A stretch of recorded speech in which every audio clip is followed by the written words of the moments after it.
when you're signing attendance and you got to pass the pen to the next person. Whenever I passed the pen would always be soaking wet. So I was really self-conscious about that.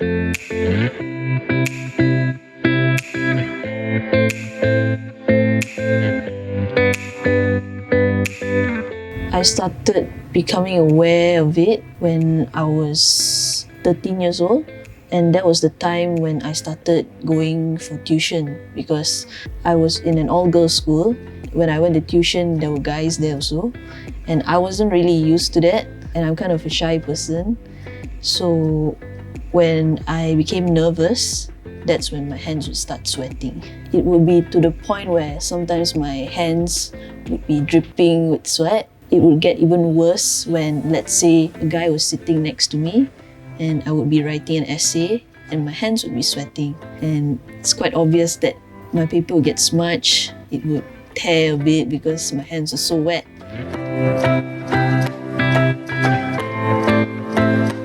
It definitely took a toll on me, especially when I had to put myself out in social situations, because when I meet new people, there's always this huge fear of shaking the person's hand, which not many people encounter.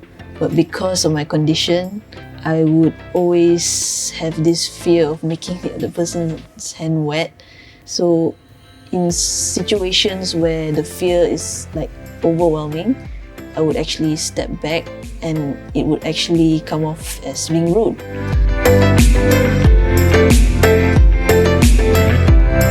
It wasn't easy, but I had to change my perspective to a more positive one and basically accept myself for who I am and this condition.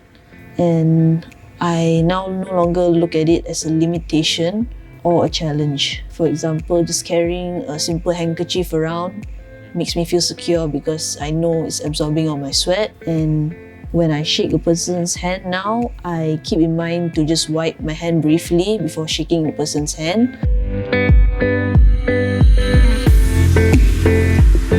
Because it's always going to be a part of you. It's not easy, but it is really important in overcoming it.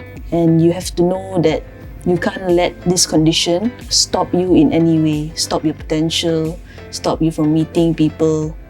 Just go out and just live your best life.